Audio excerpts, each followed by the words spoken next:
रात के सन्नाटे को चीरती हुई हमारी ट्रेन कुछ 1 घंटे लेट चल रही थी। अचानक ट्रेन एक स्टेशन भगोना पर आकर रुकी। अरे बड़ा ही सुनसान स्टेशन है भैया, कोई दिख भी नहीं रहा। खिड़की से झांकते हुए एक अधेड़ उम्र के आदमी ने ऐसा कहते हुए अपना मुंह बनाया। मैं भी वो नज़ारा देखने के लिए ऊपर की सीट से उतरा और उस सुनसान स्टेशन को देखकर थोड़ा डर सा गया। शायद रात ज़्यादा होने के कारण वहाँ पर कोई नहीं था। मगर जब आधे घंटे तक ट्रेन नहीं चली तो उस डिब्बे में बैठे लोग हैरान परेशान होने लगे।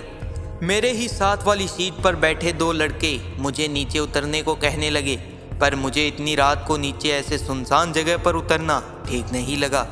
मगर वो दोनों लड़के जैसे तैसे करके ट्रेन से नीचे उतर गए और अंधेरे में दूर तक चले गए, जिसकी वजह से वो अब दिखने बंद हो गए थे। मैंने अपना फ़ोन निकाला तो देखा ठीक 2:55 हुए हैं। अचानक हमारे डिब्बे में टिकट चेकर आ गया। वो परेशान लग रहा था और साथ ही टिकट भी देख रहा था। मेरे पास आकर उसने पूछा, ये 2 बंदे कहाँ गए? तो मैंने भी बता दिया। वो तो नीचे चले गए सर, हमने तो अभी अभी मना किया था मगर वो माने ही नहीं। ये सुनकर उसके होश उड़ गए, जैसे उसको किसी ने डराया हो। अब वो 3-4 लोगों को इकट्ठा करने लगा। एक बूढ़े से आदमी ने उससे पूछा, अरे बेटा कितना टाइम लगेगा? ये ट्रेन आगे ही 1 घंटा लेट चल रही है। तो इस पर टिकट चेकर ने बताया, अरे बाप जी, अब ये ट्रेन 5 बजे से पहले नहीं चल सकती। इंजन में कुछ गड़बड़ी है, इसलिए आप सो जाएं और ट्रेन के डब्बे भी बंद रखना और बाहर जाने का सोचना भी मत। ऐसा कहकर उसने लोगों से कहा, उन 2 लड़कों को हमें जल्दी से ढूंढकर वापस लाना है और कोई अलग नहीं होगा, झुंड में ही रहना सब।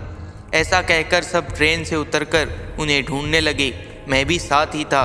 कुछ ही दूरी पर वो दोनों सिगरेट जला के बैठे थे।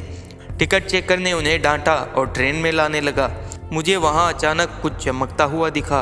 गौर से देखा तो पता चला वो तो कोई अंगूठी है जो दिखने में किसी लड़की की लग रही थी। मैंने जल्दीबाजी में उसे उठाकर अपनी पॉकेट में रख लिया। ऐसा करते ही मुझे अलग सा एहसास हो रहा था कि जैसे मुझे कोई ऐसा करते हुए देख रहा हो। आखिर किसकी थी वो रिंग?